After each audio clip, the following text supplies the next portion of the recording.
हम तेजी से अजीब अनोखा गोलाकार संसार ढूंढ रहे हैं। ग्रहों की खोज करने वाले भी कुछ जाना पहचाना जीने के अनुकूल ग्रह ढूंढने की कोशिश कर रहे हैं। अब हम सोच रहे हैं कि ऐसे भी ग्रह हो सकते हैं जहां पानी का प्रभुत्व हो, पर वो पानी के ग्रह कहीं मृग मरीचिका तो नहीं जिसके पीछे हम बेतहाशा भाग रहे हैं। एलियन संसार की खोज में हमें अनगिनत अजीबोगरीब, डरावनी और अद्भुत बातें मिली हैं, पर हमारे अपने ग्रह जितना निराला प्लैनेट अब तक नहीं मिला। इतने साल से खजाने की खोज करते हुए भी अब तक वो एक कोहिनूर नहीं मिला, एक ऐसा ग्रह जो पृथ्वी जैसा हो। पर धरती जैसा ग्रह ढूंढ पाने की संभावना कितनी है? धरती जैसा कोई ढूंढना सच में एक्सोप्लैनेट्स की खोज करने का खास मकसद है, और मुझे लगता है कि ऐसा ग्रह है, हमें बस ढूंढते रहना है और नए तरीके और टेक्नोलॉजी डेवलप करते रहना है। ये बड़ा सवाल है कि क्या हम दूसरी धरती ढूंढ पाएंगे? जवाब है हाँ, बिल्कुल।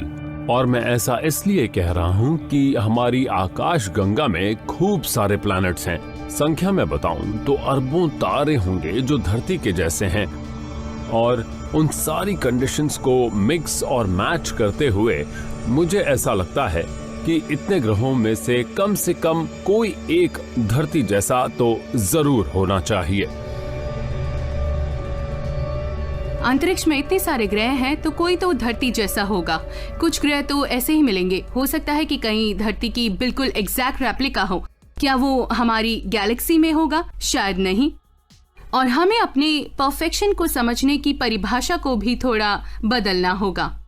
इतनी वैरायटी देखकर मैं सोचता हूँ कि और कितने पॉसिबल होंगे और कितने ऐसे ग्रह होंगे जिन पर लाइफ होगी, पर हमें पता नहीं है। मुझे ये सोचकर खुशी होती है। मुझे लगता है कि लाइफ की पॉसिबिलिटी हमारी कल्पना से भी कहीं ज्यादा है।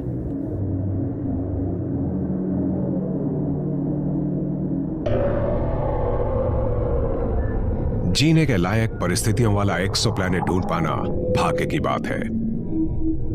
एक्सोप्लैनेट्स की छटाई करना और उनमें जिंदगी की तलाश करना ऐसा ही है जैसे किसी इंटरस्टेलर डेटिंग ऐप पर किसी को ढूंढना। अगर पिघला लोहा चाहिए तो वो जरूर मिलेगा। कहीं जहरीला एटमॉस्फेयर और स्वाइप कर दो। गहरा लाल ग्रह दिखा तो स्वाइप करो। जैसे कह रही हूँ, बहुत गर्म है, बहुत ठंडा है, बहुत छोटा है, बहुत भारी एटमॉस्फेयर है। यूवी रेज है। नहीं, अपना कोई सूरज नहीं है और आपको कोई मनपसंद मिलता ही नहीं है, चाहे आप कितना भी ढूंढे। जब जिंदगी ढूंढने की बात आती है तो एक बेसिक एलिमेंट है जो सबकी नजर में जरूरी है। कहीं और जिंदगी ढूंढने की बात आती है तो हम एक ही बात सोचते हैं, पानी का पीछा करो। और अब हमें लगता है कि ऐसे खूब सारे ग्रह होंगे जिन पर पानी होगा, पर क्या कोई और जटिलता होगी? क्या पानी जरूरत से ज्यादा होगा? 2019 की एक स्टडी के अनुसार आकाश गंगा में ऐसे कई ग्रह हैं जिन पर धरती की तुलना में हजारों गुना ज्यादा पानी है। उनमें से कुछ तो नेपच्यून से भी छोटे हैं। हम उन्हें सब नेपच्यून्स कहते हैं। उन्हें ये सब नेपट्यून्स मिले। नेपट्यून से छोटे पर धरती से बड़े। अब ये पहले देखे ग्रहों से अलग है। हमें ऐसे ग्रह मिले जो धरती से सिर्फ 40 प्रकाश वर्ष दूर हैं, ओफाइकस नक्षत्र में। वैज्ञानिकों ने इसे नाम दिया है वाटर वर्ल्ड। इन सब नेपट्यून्स में से GJ1214 भी ऐसा हो सकता है जहां हमारी कल्पना से भी ज्यादा पानी हो। अभी तक हमें बहुत पक्के तौर पर मालूम नहीं है कि GJ1214b कैसा दिखता है। धरती को नीला ग्रह कहा जाता है, जबकि भार में यह सिर्फ 0.5% पानी है, जबकि GJ1214b का 70% भार पानी हो सकता है। अनुमान है कि इस ग्रह का केंद्रीय भाग पथरीला होगा, सागर अजीब और भाप से भरा गर्म हवाओं वाला वातावरण होगा। हम जरा सा पानी ढूंढने में भी बहुत टाइम स्पेंड करते हैं, ये जानने के लिए कि उस ग्रह में जीवन है या नहीं है। तो इसीलिए ये मजेदार बात है कि हमें कोई ऐसा ग्रह मिले जो पूरा ही पानी हो। धरती से उलट GJ1214b पर पानी और जमीन की कोई जटिल व्यवस्था नहीं है। स्थिर जमीन और बहुत ही विशाल स्थिर सागर के बीच जो इंटरैक्शन की कमी है वो हमारा काम बिल्कुल बिगाड़ सकती है, क्योंकि जीवन मुमकिन होने के लिए जमीन और पानी के बीच अच्छा इंटरैक्शन बहुत जरूरी है। हम सोचते हैं कि जीवन की शुरुआत सागर से हुई, पर इसके लिए चट्टानों में स्थित रसायनों की जरूरत पड़ी थी। थल और जल की परस्पर क्रिया के बिना जीवन की उत्पत्ति संभव नहीं थी।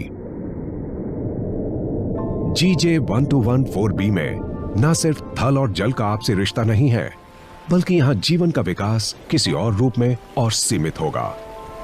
धरती के महासागरों में हजारों फुट नीचे सागर तल पर हाइड्रोथर्मल वेंट्स रसायनों से भरे हैं। GJ1214b सागर तल कई हजार किलोमीटर गहरा है। इन बहुत गहरे महासागरों के नीचे बहुत ही ज्यादा प्रेशर है, आपके ऊपर इतना पानी होता है और टेम्परेचर बहुत ज्यादा ठंडा है। आप पर किसी तरह से सूरज की किरणें या रोशनी नहीं पड़ती, तो हो सकता है पानी भी बर्फ के रूप में हो। धरती पर स्थित अधिकतर बर्फ को आइस वन कहते हैं। जब बर्फ को उसके बढ़ते दबाव के संदर्भ में देखा जाता है तो इसके वर्गीकरण की संख्या बढ़ जाती है।